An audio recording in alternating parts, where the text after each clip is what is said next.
Hey, welcome back to the Leader Roots podcast. I'm your host, Stephen Smallwood. Hey, and on the show, we explore the heart of leadership and thoughts on being a good human resource for others. In today's topic, we're going to talk about right where you are is a good place to start. But first, I want to thank everyone for tuning in to the podcast. Guys, I'm so grateful because without you, the show would not be possible. Hey, I also want to encourage those listeners, guys, get some people in your life who can help you grow. I truly believe that no man is an island and we do need each other. So surround yourself with someone that's going to help you make yourself a better version of yourself. So, hey, we put off pursuing our dreams because it doesn't seem to be the right time. My circumstances are just not right. I'm too old. I don't have the right education. I'm not smart enough. Well, in today's episode, let's talk about when it is a good time. Hey, so on the wall of the gym in Grapevine, Texas, where I used to work out, there was this quote from Nido R-Qubein, and it said, "Your present circumstances don't determine where you can go. It merely determines where you start." And every time I went to the gym, I saw that quote, and I thought, well, okay, Stephen, so right now is a good time to start. And then the next 2 days later at the gym, today is the good day to start that project. And then a day later, hey guys, look, the message was still on the wall. It had not changed, but neither had I. But I knew something had to change, and I knew that something had to be me. I wanted to experience more, but I felt stuck. I didn't know where to start or even how to get started. I read this book, Ecclesiastes. Some of you may have heard of it. There's a part in there that says, "As a man thinketh in his heart, so is he." Well, I understood that to mean we become what we think about. So then I was forced to think about, what have I been thinking about that's attracting what I'm experiencing? Crazy, right? And this thinking led me to, well, what am I doing with my time when I'm not at work? What am I thinking at work when I'm not physically doing my job? What am I watching on TV? What am I reading? And on I begin to think about how I was spending my day. But what's interesting is that somewhere in my thinking about how I'm spending my hours in a day, my mind began to justify my time. Even the time that I knew wasn't necessarily benefiting me. Right, the mind. Hey, so my routine had been working for me, and I was keeping the needle steady, but it wasn't moving forward. Well, I want to share with you some advice I took from one of my online coaches. This is what he said. He said, surround yourself with positive can-do people. Well, who are they? And that's a good question.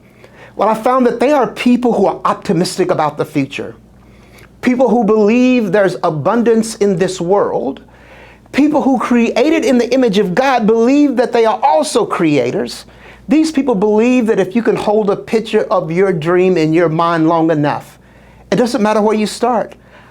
Making your dream come true would be possible. Well, for me, I grew up in an environment where my focus and the focus of everyone I knew was on the mindset of lack. It was as if the only people in the world that could experience abundant life, other people could, but we had to take the leftovers. We looked at everyone around us and it confirmed what we believed, that everybody was struggling, just trying to make it, and that's just the way life was.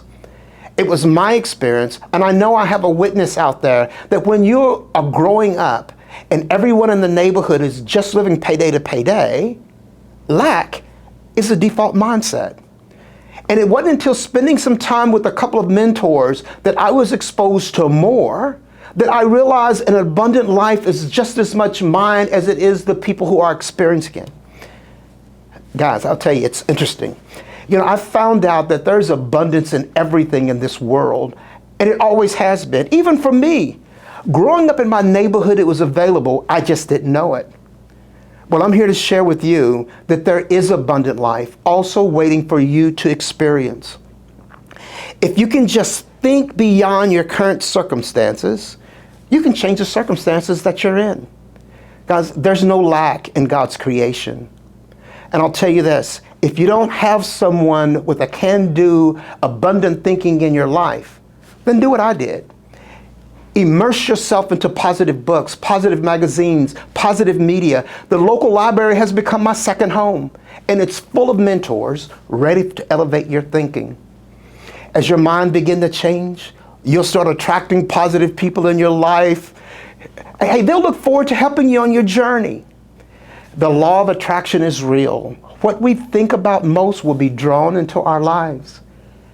If you become a positive person who sends out positive vibes, positive experiences are sure to be attracted in your life. Hey, even in those circumstances that you didn't invite into your life, because you'll begin to look at them differently. You'll begin to look at setbacks as stepping stones to help you on your journey. If you're ready to get up from where you are, the invitation is yours. And right where you are is a good place to start. Well, that's it for now. Hey guys, don't forget to click and subscribe. And if you know someone who might benefit from the day's show, don't keep it to yourself. Share it with them. To follow me and future topics from other leaders, log on to leadershiponemedia.com. That's leadershiponemedia.com. And we'll see you in the next episode.